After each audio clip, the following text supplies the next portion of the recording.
বাইরে বৃষ্টি দেখলে কার কার মনটা খারাপ হয়ে যায় বলেন তো? আমার তো বেশ মন খারাপ হয়। পুরনো দিনে ফিরে যেতে ইচ্ছে করে। কলেজ জীবনে যখন বৃষ্টি হলে ক্লাস ফাঁকি দিয়ে বাইরে ঘুরে বেড়ানোটাই ছিল আসল কাজ। ভিজে একাকার হয়ে বাসায় ফিরতাম। ইস, কোথায় যে গেল সেই দিনগুলো, ভাবতেই কেমন লাগে। এখন আর সেই দিন নেই। এখন আমার মতো একজন হোমমেকারের বৃষ্টিবিলাস মানে সে তো বিলাসিতা। আর ধরেন যদি বাসায় থাকে এক গাদা অপরিষ্কার জামা কাপড়, তাহলে বৃষ্টি মানে কান্না। যাই হোক, আমার জীবনে বৃষ্টি যেমনই হয়ে আসুক না কেন, আশা করছি আপনাদের জীবনে বৃষ্টি আসুক সুখ ও আশীর্বাদ হয়ে। আসসালামু আলাইকুম, কেমন আছেন সবাই? আমি এশা, ওয়েলকাম টু স্টোরি অফ এশা। আসলে ঢাকায় আসার পর থেকে গত 2-3 দিন একাধারে বৃষ্টি হয়ে যাচ্ছে। যেহেতু বেশ কিছুদিন বাসায় ছিলাম না, সেহেতু ব্যাগ ভর্তি জামা কাপড় আর এক গাদা অপরিষ্কার জামা কাপড় বাসায় জমে গেছে। তাই সেগুলো পরিষ্কার করতে বেশ বেগ পেতে হচ্ছে। তাই বৃষ্টি দেখে আমি খুব একটা বেশি খুশি হচ্ছি না। আজকে তেমন কিছু রান্না করব না। মাংস আগে থেকেই রান্না করা আছে, তাই আজকে কলমি শাক ভাজি করছি আর আলু ভাজি করছি। আলু ভাজিটা করছি আগামী দিনের জন্য। আগামী দিন থেকে বাচ্চার স্কুল শুরু হয়ে যাবে, তাই সকালবেলা উঠে যাতে আমার দৌড়াদৌড়ি শুরু না হয়ে যায়, তার জন্য আগে থেকেই কাজ গুছিয়ে রাখছি। আমার কলমি শাক ভাজি খুব ভালো লাগে, আর সাথে যদি একটু চিংড়ি মাছ হয় তাহলে তো কোনো কথাই নেই।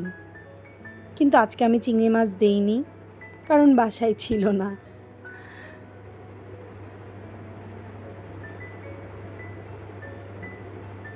আগে জানেন, এই শাক ভাজিটাও পারতাম না। একবার কি হয়েছে, ভার্সিটিতে থাকতে বাবা লাল শাক এনে দিয়েছিল ভাজি করার জন্য।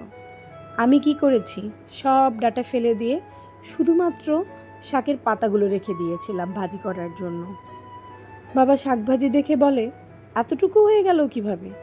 আমি বললাম, কেন বাবা, আমি তো শুধু পাতা ভাজি করেছি। বাবা বলল, ডাঁটাগুলো? ওগুলো তো সব ফেলে দিয়েছি। বাবা আমার দিকে তাকিয়েছিল, আর কিছু বলেনি। বোঝেন ঠেলা, কি পরিমাণ পাকা রাঁধুনি ছিলাম তখন আমি।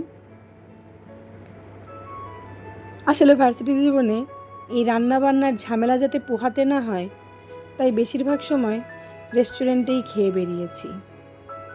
কত টঙে খেয়েছি জানেন?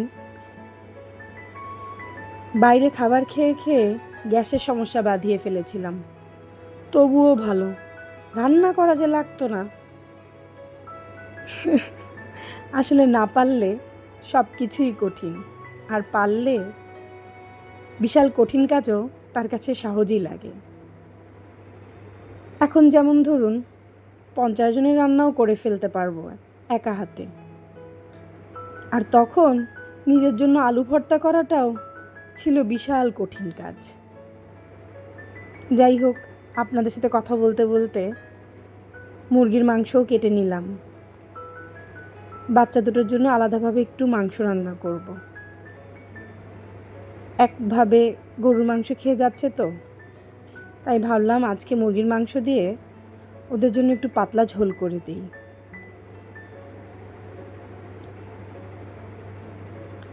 শাক ভাজি আর আলু ভাজি হয়ে গেছে, এগুলো বাটিতে উঠিয়ে নিচ্ছি। আলু ভাজিটা ঠান্ডা হলে পরে বক্সে করে ফ্রিজে রেখে দেব। কার কার বলেন তো আলু ভাজি বেশ পছন্দ? আমার কিন্তু সকালবেলা রুটির সাথে আলু ভাজি খুব ভালো লাগে। যদিও দুটোই শর্করা, তারপরও বাঙালি বলে কথা, শর্করা ছাড়া কি চলে বলেন? আমরাই একমাত্র জাতি যারা শর্করা দিয়ে শর্করা খায়। তার মানে হচ্ছে রুটি দিয়ে আলু ভাজি খাই বা ভাত দিয়ে আলু ভাজি।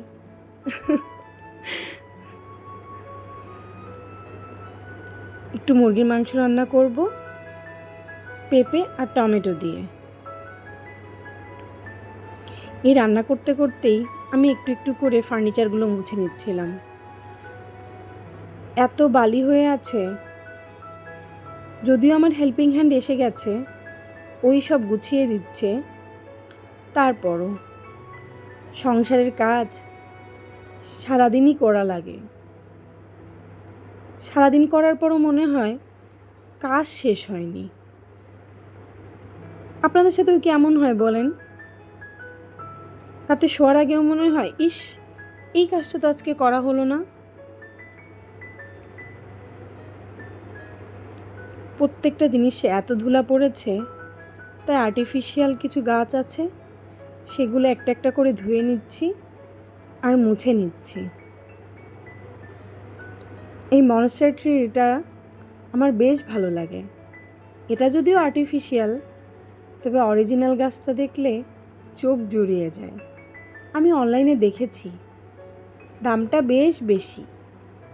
ধরেন এতটুকু একটা গাছই আপনাকে 1,500-2,000 টাকা দিয়ে কিনতে হবে। আমার মতো যারা শখের বাগানি, তাদের মনের মধ্যে শখ থাকে, কিন্তু এত দাম দিয়ে একটা গাছ কেনা, কিনবো একদিন।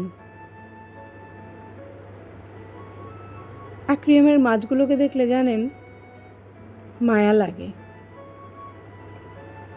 সব কাজ গুছাতে গুছাতে ভাই ভার্সিটি থেকে চলে আসছে, আমার জন্য বাকরখানি নিয়ে আসছে। এটা মিষ্টি বাকরখানি, আমার বেশ পছন্দ, চায়ের সাথে খেতে খুব ভালো লাগে।